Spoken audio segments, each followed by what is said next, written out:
If I actually saw the head of the Kinsey Institute speak of you in a very praised and hushed tone, in What? terms of recognizing your authority as the world's preeminent critic of the Kinsey Institute. I forget the guy's name now, but he's the guy that's there now. I Bancroft? think so. Yeah. With a British accent? No, no, he was very American. He looked almost like Hmm. Kinsey. He looked like this well-bred, a middle America, representative. Recent. It was recent. Yeah, it was relatively recent. Yeah, yeah. Oh, God, I remember his name. No kidding. Yeah, yeah. Well, that's because Judith, you have become the point person for the entire topic of the war on morals in the Western world. I mean, you get to a very fundamental issue with your research, which again it goes back to Kinsey and his infamous report where he was sexually abusing infants as early as 3 years old in order to. No, no, 2 months. Oh my Two God, months old. 2 months old. I mean, it it's still blows my mind. it's Where criminal. is everybody? Well, the thing about Kinsey, and I think we should talk about it briefly. But what I find so interesting is that he was backed by powerful forces like the Yeah. Rockefeller Institute, and Yeah. uh, and that his research was catapulted around the world. It was almost like the way Darwin was catapulted in But Darwin 1849. didn't have the CIA and Rockefeller pushing him. Well, he had that in his day. I mean, he had all the Yeah. establishment loved him, and he redefined the way we looked at Yeah. ourselves. Suddenly, instead of a God in heaven, and we're created in His image, we became like animals. It was like the ultimate equivalence. And now you have Kinsey after World War II, and after sex education was looking for a means to be sanitized. They found this well-spoken Midwestern professor who studied. I think he was a mathematician, or he studied the gallwasp Entomology. entomology. Bugs. He put on a Bugs. bow tie. Yeah, he's a bug expert at the University of Indiana, of all places. Yeah. And he Yeah. then engages in this sexuality research, on both men and women. In the case of women, he tended to pick up prostitutes and criminals, and do this research on their sexual attitudes. In the case of Hmm. men, he focused on homosexuals and criminals. Hmm. And then he published these two books, one in 1948, one in 1952, that were presented as the 53. reflection. 53, thank you. That were presented as scientific works and the very accurate reflection of the sexuality of American men and women. It's astounding. Yes, pathetic.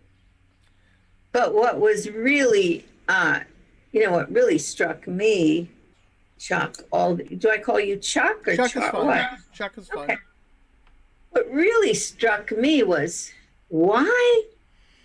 I mean, I had a grant from the Department of Justice, for crying out loud. I was working with the FBI. So what happened? Why did they stymie? Why the stonewalling? Why the discrediting? Why everything that followed? Threatens to sue me, threatening to do all kinds of things. What happened? And I knew the Rockefellers, of course, were strong, and I knew that it turned out that they were being paid, what was it, 50,000 a month? Oh my God, that's a lot of money, Yeah, especially back then. by Gray and Company. Yeah, by Gray and Company to discredit me. Okay, for a couple of years it was. I mean, they never offered me the money. Why No. not? I should have just retired, for crying out loud. So, you know, why all that focus? Why all that effort to stop what the Department of Justice started? Right, right. Well, there was something about the kind of the clearing of the deck to make room for the Kinsey report by some people in the establishment, because it looks like they wanted to legitimize, sexual license in this society, and they understood at some level that by pushing out the conventional mores of sexuality and legitimizing the alternative was a way of controlling and denuding and weakening American individualism, American sovereignty. It was the perfect way to make people docile. To appeal to to legitimize prurient interest as a virtue.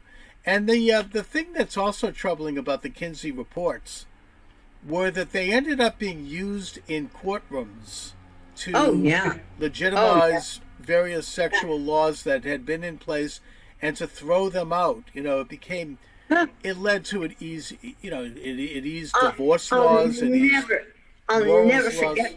Yeah, please. I'll never forget the day that I realized about the legal issue. I always kind of wondered, but I mean, I'm not a lawyer, and then I had no money. I was out on my butt, thrown out of American University. Thank you very much. Don't call us, we won't call you, kind of thing. Sure. Yeah, was when I read what's her name? The lawyer. She was the lawyer for Dukakis. Susan Estrich. Estrich, yeah. Mm-hmm. So I read a paper by Estrich, which was published by, I think it was Harvard or Yale. I don't remember which one. And about rape. And in her paper, she writes about the changes in the law. American Law Institute Model Penal Code, changed. And then she kind of asked a sort of ambivalent kind of question, which was, gee whiz, the laws were so much stronger for women under the patriarchy than they are now, since our liberal progressive lawyers have had their way. So she, what was that about? And I thought, wait a minute. So then I had my friend Charlie Rice, yeah. Mm-hmm. He was a lawyer over in Notre Dame. I wrote him and I said, Charlie, can you look up and see what laws, were traceable to Kinsey, changes? I mean, how many times was he referenced? And so Charlie wrote back and he gave a bunch of references, which were important. They weren't trivial. Not at all. No. So I wrote back to Charlie and I said, that makes a lot. Thank you very much. But there's got to be more. There's got to be more. And so he wrote back a kind of a little testy, saying, Judy, we just have, we only have what we have and can't make it up. So I said, well, look up the American Law Institute Model Penal Code.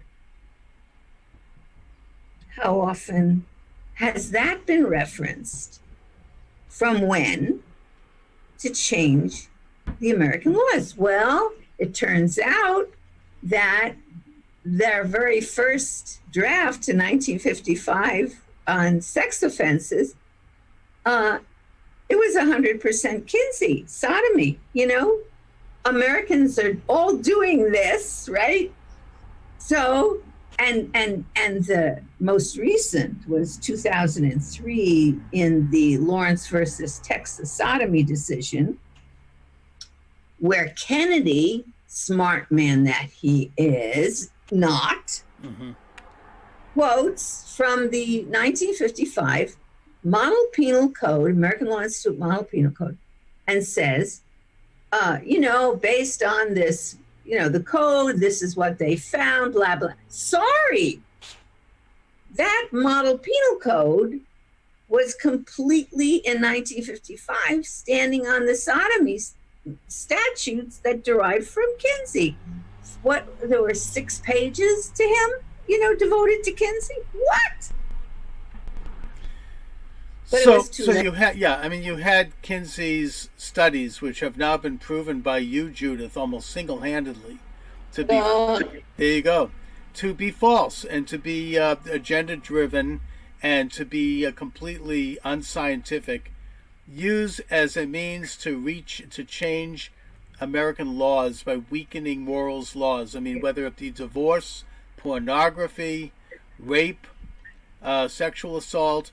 Today you've got feminists talking abortion, of course, that led to Roe versus Wade, and you have feminists today, and rightfully, complaining about rape and sexual assault if it's somebody that they don't like. If it's Joe Biden, no problem. But they don't want to look at the well, sure.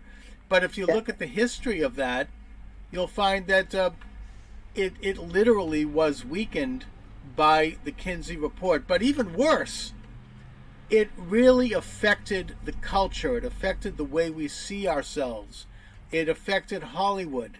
Hollywood threw out their morals clauses, which were part of the Hollywood system right up to the 1960s, where like an actor or actress who worked at Hollywood had to sign a morals clause. No longer, that was thrown out. And of course, then the movies began to, I think, starting with Ingmar Bergman, the Swedish movie maker, it began to introduce sex as a mainstream thing. We bring the foreign films first, right? Well, that's right. That's where it all started, and that, of course, led to that's sophisticated, right? Well, it was all done under the guise of it was artistic, right? Yeah, Playboy did that. Playboy's first real serious images of children. I won the case in the Netherlands against Playboy. Wow. For slander. Oh, really? Did Playboy slandered you? Wonderful. No, no. And they claimed I slandered them because I said that Playboy was producing child pornography since 1954 in cartoons, but then it graduated to within 10 years to photographic material and so on. And so I said, they're child pornographer. And at the time in 1994, I said they were the biggest child pornographer, commercial child pornographer in the world, which was true back then, not anymore maybe. But anyway, so they finally, all these years I've been telling him, sue me, right?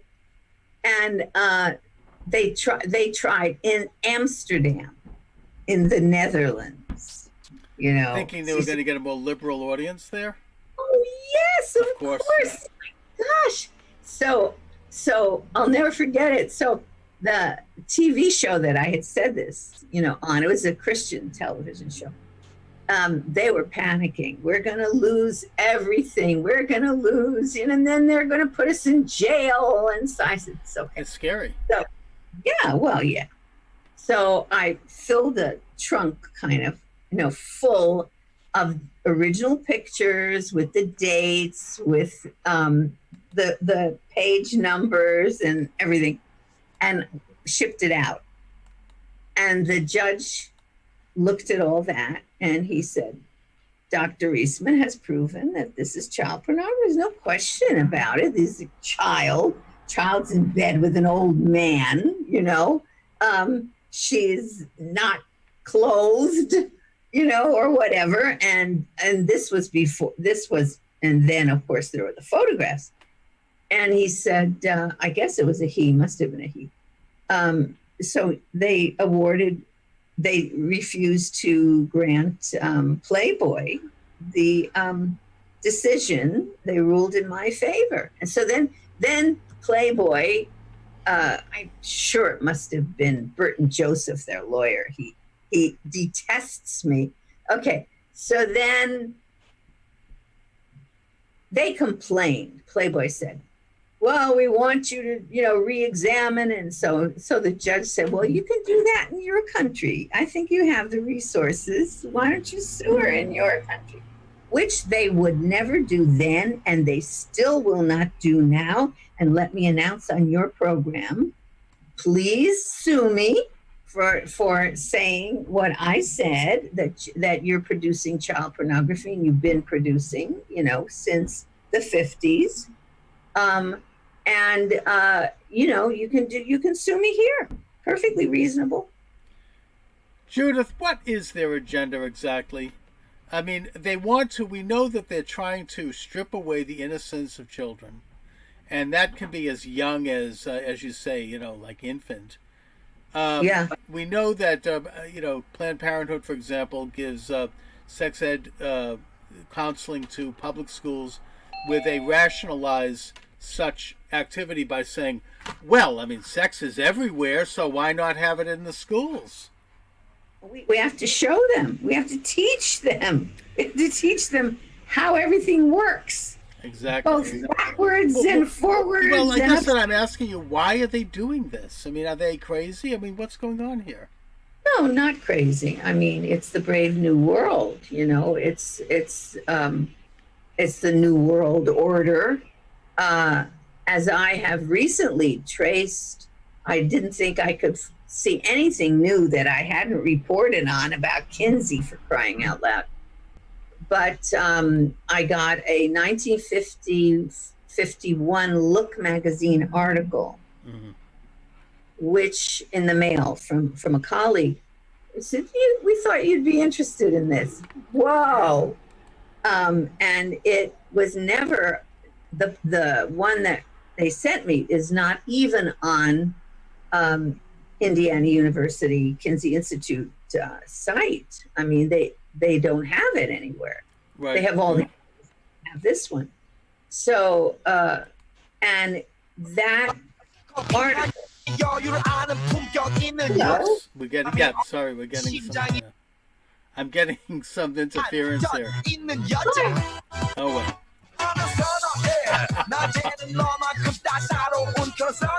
It's let me just see. Oh, thank you for that little musical interlude. All right, Yes. So I'm doing a more of an open lines show, so I'm sort of trusting people to come in and contribute, hopefully with some thought. But I don't mind a little. Well, are we on? Are we taping? No, yeah, and we're live. Oh, hello. Yeah, we've been live. I mean, that's what I'm doing now. I didn't know that. Oh yeah, no, it's fantastic. It's a great, the technology now, Judith, is amazing. I go live now every afternoon at noon, and I'm seen on about 5 platforms, including YouTube, and then it downloads and archives into an audio podcast, and it's really quite something. I mean, it's I'm able to do an end run around the old-fashioned radio. We did well though when we used to do that free speech one. Yeah, and plus, remember, I had my co-host, Dr. Patrick O'Heffernan. Yes, I remember. Sure. Because I remember there was one time there's something I said and he said, "Okay." Oh well, he got very testy. I mean, it was sort of left-right radio, and he was the man on the left. Yeah. He did not. He just would. His tactic, and it's typical actually of the left, would be that he would just ignore you and forge forward with something that had nothing to do with what we were talking about. It was like a major diversion. I mean, nothing, not to cast aspersions here. That's in the Now, past. he's a nice guy, nice but guy. I mean, no, but there was one time where he was absolutely on the other side, the left, and I said whatever it was I said, and he said, "Okay," he said, and he had to agree, and I thought, well, thank you. That's unusual. It was very unusual. Well, anyway. But Judith, getting back to the unfortunate subject we're talking about, I heard talk show host Tim Considine. I don't know if you know him. He's very good. He's in Washington, D.C. He predicted that within the next 3 to 5 years, pedophilia in this country is going to be legal. And that he says that the media and Hollywood and the kind of the visual media are prepping us and have been doing so now for many years, and that the way they're going to do it is by referring to pedophilia as an orientation, as Right, opposed of to a course. perversion. And Sure. once it's put in the category of orientation, then you can't touch it, because after all, someone can't help their orientations, and we have to be tolerant. So Right. they actually had a conference. You might know something about this in Montreal. I think it was in around 2010, where major people got together and talked about this and how to Are mainstream you kidding? pedophilia. Are you kidding? I attended, I will say this, and I want to go back to the 1951 Look magazine article. Yeah. I attended one of the major conferences that they had, the pedophile, not pedophile information exchange, no, the MAP, minority attracted persons, MAP, MAPS, yeah, minority attracted persons, which is an interesting, use of of words. Well, as usual, a lot of euphemisms. Yeah, That's yeah. what they always do. Yeah, but I went to the conference. It was in Baltimore.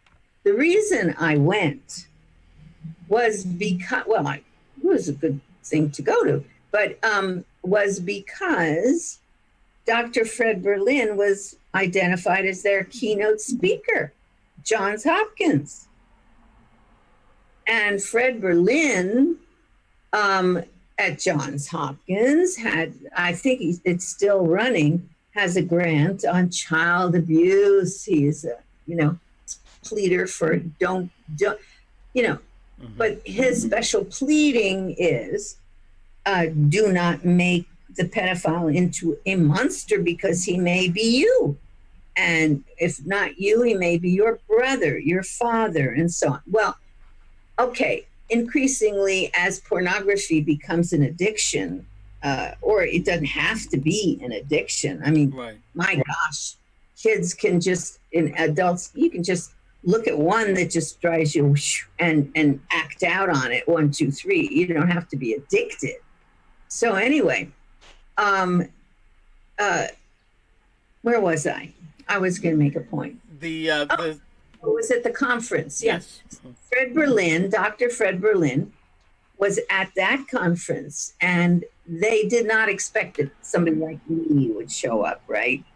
So they had to really watch their P's and Q's and M's and A's and P's, yeah, which they admitted afterwards.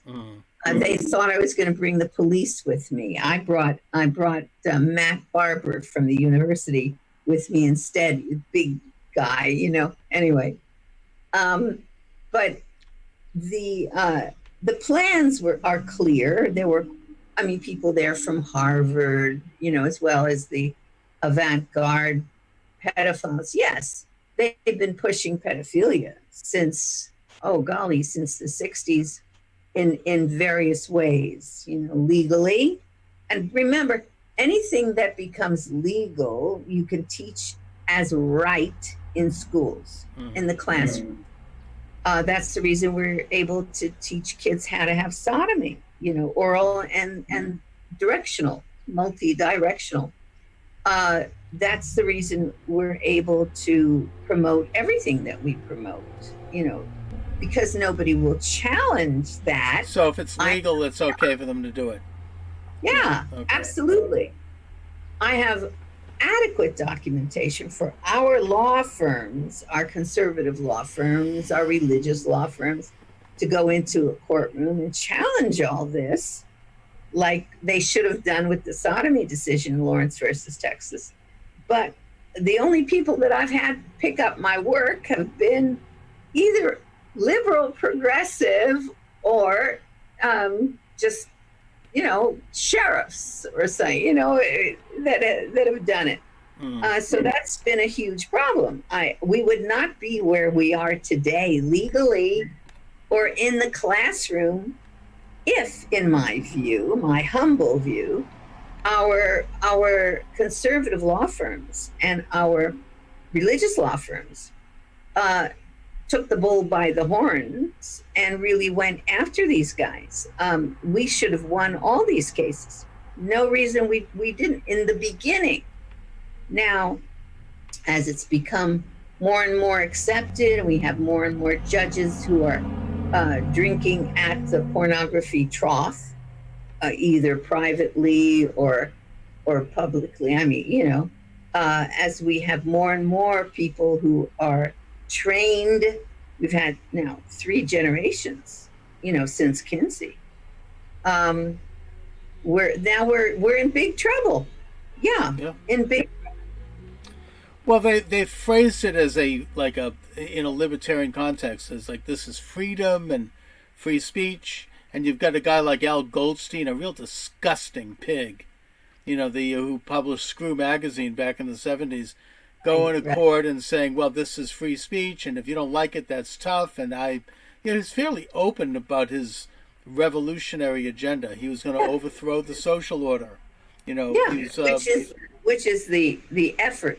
The whole effort, is complete domination, destruction of the American way of life, exactly. Which we see the Black Lives Matter, the shutting down of anybody who objects, no matter how black they are.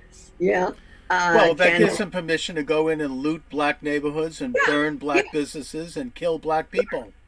And anybody who criticizes it has something against black people. So, it's part of this overall, I would call it a communist movement. You can use this old-fashioned word for it, but it is an attempt to disorder this society so that we can be softened up for, as you said, some kind of a new world order as opposed to the real world order, which is under God, with a moral and ethical standard that came from oligarchy. Sinai.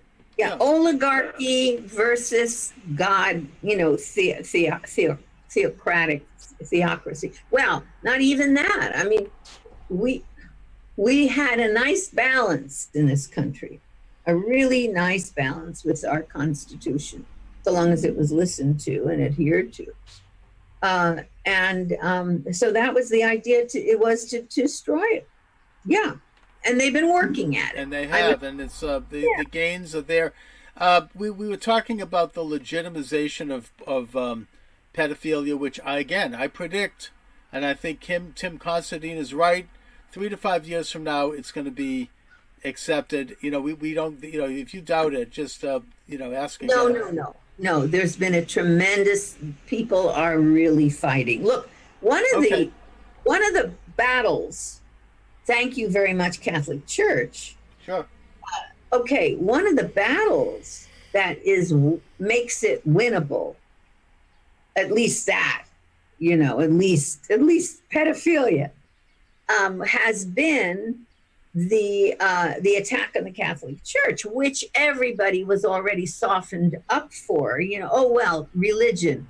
They do bad things, right? Sure. It's the biggest enemy of their agenda. Right. So long as they went after the Catholic Church, and that meant that they allowed victims, male victims. Oh, but there's another case that's just come up with the male victims in Morehouse University, Morehouse College, several male victims of sodomy are apparently charging them, the professors at Morehouse, black on black. And that's the issue. Real black conservatives tell you consistently, black on black crime is enormous. And why is that? Because the children in those families and the whole there is no family. You're talking about almost 80% today of our children being raised in single parent homes, with everybody trying to celebrate the single mother. Well, very nice. Have you ever tried to raise 4 or 5 kids as a single person? I can't imagine it. On wheels. I know it. I mean, I had enough raising one, and with a wife in the house. I mean, of course. It's a huge job. So look, I mean, we can talk about how the left has destroyed the black community, Yes. starting in the 1960s with welfare. No. It started. They started with Washington, D.C. We did research on this one. The first pilot study done with children of sex education was in 1950, 56 or 58. I've forgotten which. Anyway, and it was in Washington, D.C. Right. And they were showing obscene materials to the children, and the parents were outraged. The parents were complaining, the parents were protesting, but they weren't breaking up anybody's, windows and stealing anything, but they were peacefully objecting to these white liberals with their black toadies coming into the schools and teaching their children about sex. And one of the things they said in the newspaper at the time, which was the Washington Star, one of the things the parents said was, our kids are not having sex out of wedlock. And they weren't really. I mean, they were at 20% at most years, in those years that were not in single parent homes. Our kids are not having sex. That we want them to stay clean. Why? Because it'll save their lives. They won't get sick. Well, I mean, of course, for religious reasons and everything else, but also it's gonna destroy them, and it's gonna destroy us. So they had these objections, and our smart progressives made ridiculed the parents and went ahead with their pilot study. And Washington DC has one of the highest rates today of single parents. Yeah. It's a deliberate attempt. I mean, Daniel Patrick Moynihan, who was Assistant Secretary of Labor under Johnson, wrote a book about this, and he said that at that time the black family was largely intact, that black marriages were actually stronger than white marriages, and you had going all the way back to the Civil War, and that the programs were being recommended by the so-called war on poverty, he feared would result in a disintegration of the black family, which is exactly what they did. And that, combined with the attack on the black church by corrupt forces going back to Margaret Sanger and her Negro Project in the late 30s, which was paying off black ministers so they could open abortion mills in black neighborhoods. I mean, she did it for race reasons. She wanted to reduce what she called dysgenic races. And then you had education modalities. You remember my good friend, the late Dr. Sam Blumenfeld. Oh, yeah. I mean, a very dear friend of mine. He passed away a couple of years ago, and, I tried to carry on his work. He wrote a whole library, a whole bookshelf full of research on how education was corrupted by the so-called frontier thinkers like John Dewey, and how it was changed from a cognitive education where a young person would learn how to think on their own and be independent, to this kind of politicized behaviorist approach that was collectivist and that turned people into docile, cogs in a wheel. And this particularly hurt the black family because once they removed the father and once they paid the mother to have more children out of wedlock, you had a family that didn't have a strong center. And so young children were more vulnerable to these really awful guinea pig-like experiments that are being conducted by the public schools. So the result is, and we're talking here about race, because that is on everyone's mind, the result is that the left really contributed, and I think quite consciously, to the destruction of the black community. So when they point a finger of racism, I think we should take a look at really what were the policies that actually were racist. Oh, yeah. Tom, what's his name? Doctor, he was at Harvard. Mm-hmm. Thomas Sowell. Yeah. Oh, yes, definitely. Yeah. Oh, golly. Concept of their character. Mm-hmm. He has written, he has one on the YouTube. People can just go to and listen to it on intellectuals and race, intellectuals and race, I think it is. And he goes into the history of world racism, like wake up, America, right?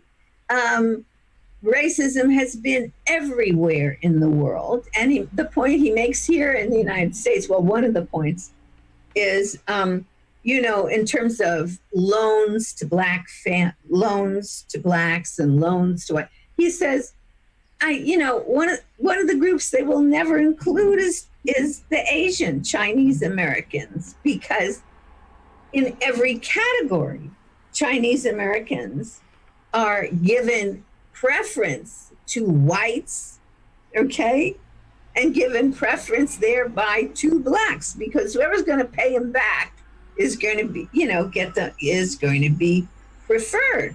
So yes, it's not like there isn't racism. My goodness, not like we deny it. Of course, you fight racism when you find it, but you don't go trying to make it up. Nor do you fan the flames when you do find it for political expediency.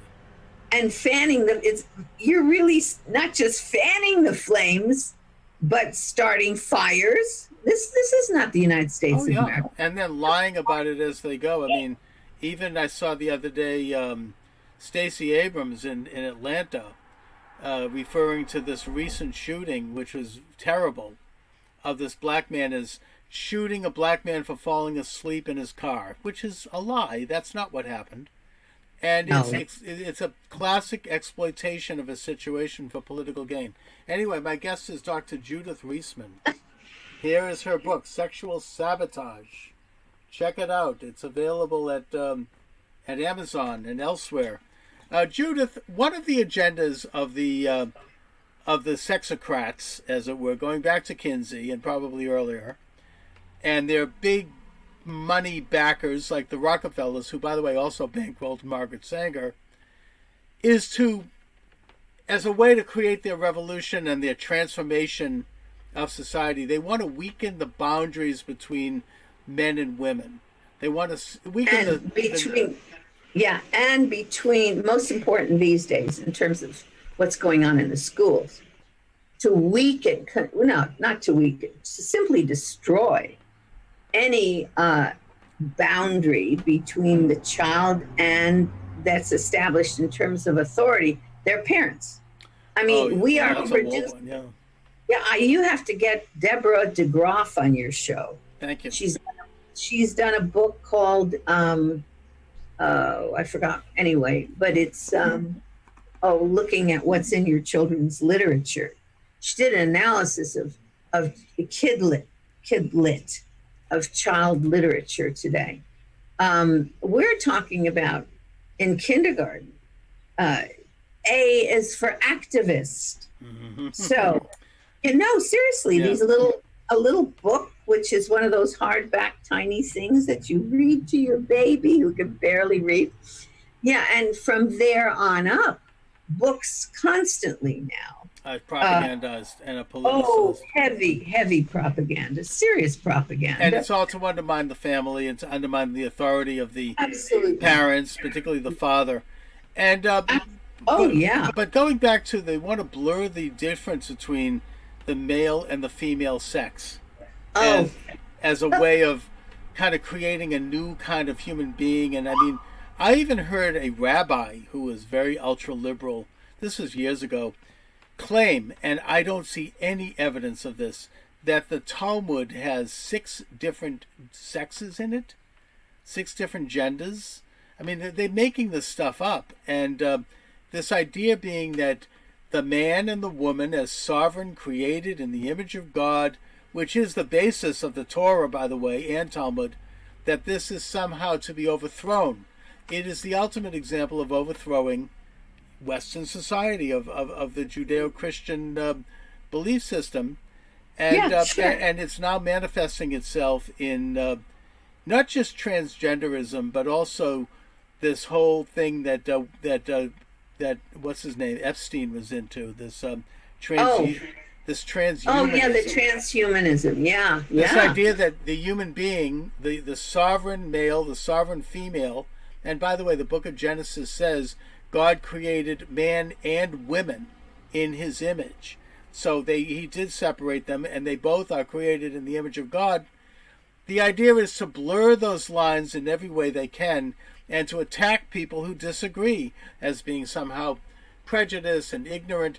And it goes to this whole communistic idea that everything is created, everything is a social construct. There's no such thing as objective existence. There's no such thing as actual science. It's all, construction. I mean, it goes to Marx's idea of the, exploitation theory and his principles around, created realities. And that once you get to that, then you say, well, who is creating the realities?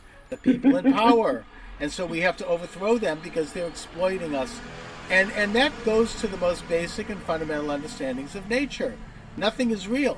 There is no man, there is no woman. Everything is whatever you say it is. So you can call yourself something else, and how dare you question me for doing so? Oh yeah. And the main place and this is a real concern to me. The main place that this is being taught, embedded, instantiated, is in the schoolroom, in schoolrooms. Children are being so propagandized. They are traumatized, of course, in school now. I mean, you can't go to school today and not be traumatized. AP finally, the American Associated Press did a study of school activities, crimes, and so on, based on some DOJ data, NIBRIS data. And they came up with the fact that 17,000, that's what I said, 17,000 children in 1 year were being sexually assaulted, abused by other children in schools. All right, established, verified. All right. And what did they mean by sexually? We don't mean that they just had bad words tossed at them. I don't think they counted bad words. They are being sodomized, raped, sexually molested, hands-on. And I forgot what the other one was. There were 4 categories. That's in school, 17,000. Those are the ones that are reported. Chuck, this is insanity. Our little children go to schools. These are war zones. When my kids were in school years ago, I felt like they were going into a war zone at the time. Yeah. This is really a war zone. Children are traumatized in a classroom. And it isn't just when they try to go to the bathroom and you never know who's a girl or who's a boy coming into the toilet, right? And who's going to assault you in the bathroom, which is insanity. I mean, our lawyers have not beaten that out. How bad can it be? Well, it's the liberation of the girls' locker room is what it is. Yeah. I mean, there was this one guy I read years ago. I mean, you could call him the Rosa Parks of the girls' locker room. Shows up there. He's an adult man, completely naked, in the girls' locker room, and he's like, "Well, I'm transforming into a woman." And a girl complained about it to the principal, and she was told nothing you could do about that. Right. Yeah. Right. And our lawyers, I blame our lawyers. Yeah. I blame our conservative and our people law firms that call themselves conservative or that call themselves religious. I don't blame the ACLU. No, they're going to do that. They're going to fight to have those, quote, rights for the guy to rape the girl in the bathroom. They're going to work for that, of course. Or just whatever happened to modesty, whatever happened to the right to have a separate facility for girls. I mean, isn't that a basic? Safety. Exactly. We're talking about basic safety, which is the point is that by denying the male-female difference, you are denying that 90% of rapes are committed by MALE, men, right? Of course. Well, and on top of that, our men are being so, and our women too, are being so inundated with the pornography. I mean, what do you think? Oh, that yeah, this it's everywhere. this is normal? No. No, most guys are not born thinking, oh, goody, I'm going to rape children. I'm going to rape. No, they are not born that way. They are made that way. They are made that way. The large percentage of these guys doing these horrible things are made that way. Hannah Arendt made some comments about that in one of the things she wrote. Yeah, you're not born a rapist. You're not born. And you were asked, I don't want to let that go. You asked me before, the point, well, big pharma is making a fortune from the misery of our children and our women and our men. Oh, they're making a fortune. Not just the cut and paste transgender thing, not just that. But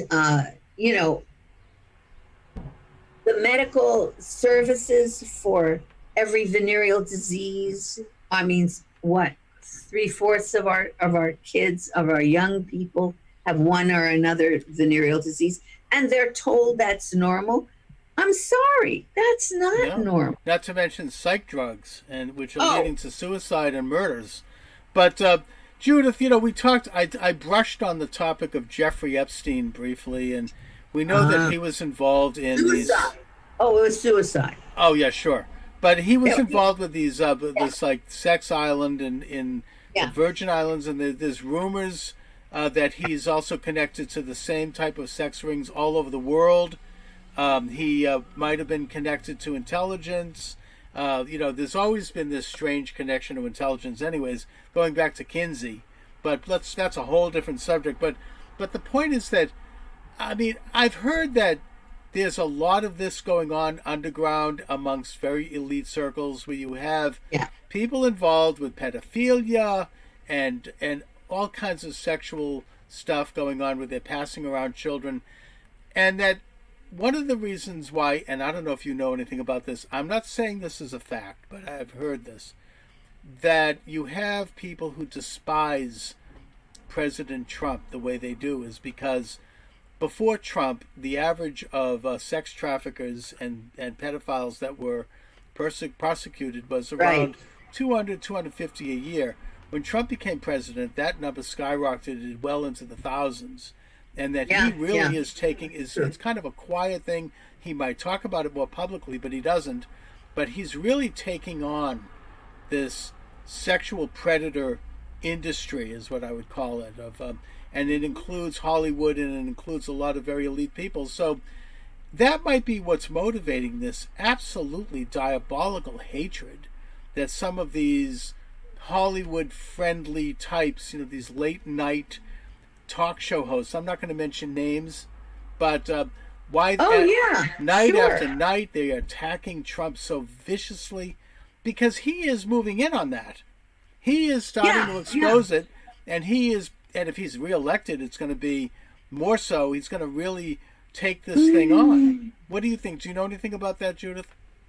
Yeah, I follow it pretty closely. That we already know some names that have been exposed. From Charlie, what's his name? Rose. And then some of the big Hollywood muckety mucks. I mean, it wasn't just Weinstein. I mean, it's a lot of them. Yeah. Yeah. So we already know a lot of those big guys. Now, a lot of them still are not. It's still going on. Oh yeah. Oh, of course. And then of course their movies, their magazines, their cultural instruments, of which they are huge. They reflect this. Yeah. They reflect this. You've got they don't have outright pedophilia, but they have actors and actresses that can look like children involved with very sexual situations. And they float a few pedophile films. They've floated a few trial balloons. Yeah. It's like when Playboy, when after my research came out, 84, even though they tried every way to stymie me like crazy, the fact that it was out caused Playboy to stop with the children. Yeah. In 84, 85, they pretty much cut all the kids out of everything. But they float a balloon. They would not now, but they would float. They toss these things. I mean, I just comes to mind Romeo and Juliet. I mean, that's the actor and the actress in that movie were underage, and they were in explicit sex scenes. And I heard that the two of them were too young to even go to the movie to see it. That they had made. They try everything, and all those nude scenes with the adult females that the female will say, "Oh, so I knew it was done with great artistic integrity." All of them, just about ended up saying, "Well, I really didn't want to do it. Afterwards, I threw up. I had, knots in my, but somehow. So all that is to loosen the because." Look, we were a reasonably Puritan, puritanical, I suppose, compared to Europe. For sure. Nation. And we did not have what Europe had. Those films they were doing in Europe with what's his name? I don't remember. These fancy antsy. Right. Ingmar Bergman. All those guys, right, sure. The French in particular did a lot of, it's so sophisticated. Sorry, guys, you're buying a line. Didn't wash well in America, no. No. And Playboy was really interesting because they kind of even admitted it because their Sex and Cinema. They would have these cutouts from the French films, from Ingmar's films, from other films. Those outcuts were the first where they would really use they would be very salacious. But you see, it's a foreign film. Oh, and Pretty Baby? Come on. That's right. She was underage at the time. Yes. Oh, she was 12 years old. And it was, what's his name? Not Roman Polanski. That's another one. That's a whole different story. IG. Yeah. Polanski. Who was the other one that produced that film? Let's see. Well, anyway, Pretty Baby. It was produced by this French guy who was married to some sexy American woman. No, British woman. Anyway, they had that child they had that child do a scene in Pretty Baby, which was 1978, I think it was, where her virginity is being sold to this group of men and women, And I mean, it was so vicious. It made me so angry. If I had been there, I would have. Yeah. I think taken a sledgehammer. It was Brooke Shields, I think it was the actress at the time. Oh, yeah. She wasn't an actress. She was a kid. That's right. She was a kid. Yeah. I think that was also the year that Linda Lovelace and that whole thing, was mainstreamed. Deep Throat. Remember that was in theaters the first time? I think that was earlier. Was Deep it? Throat. Okay. My suspicion is that was earlier, but I don't remember because, frankly, the one that really upset me the most was this child. Oh yeah, it's horrible. Because it's been doctored as some kind of a mainstream innocent story. It's Deep Throat. Everyone knew what that was. This is like packaged. It's like Kinsey. They package it to Middle America. They make it look like your regular nice uncle. They give him a couple of degrees, and he's this professor. And well. Now we have a lot of professors. Thank you very much. Who've been picked up for sexually assaulting students. Sure. Okay, both girls and boys. There's a book out by Dr. Lori Handrahan, Handrahan, called Epidemic, I think it is. Epidemic? I don't know, I have the book somewhere here. Child rape, I forgot what but it's also on Amazon. Sure. You get that. She's done the only research since my research, because that's what we were supposed to be doing, by the way. We're supposed to be doing gathering data for the FBI on child sexual abuse, and it would have been by category, by profession, and so on. But we were, cut. Yeah, I guess. Anyway, she's done the research on that. And in terms of our professorial class, our teachers, oh my gosh. And that's female teachers as well as male teachers. Females. Look, have people consume pornography, some percentage, a significant percentage, will be sexually assaulting children. They just will. Oh, That's sure. simply. It legitimizes everything. I mean, it becomes almost unreal.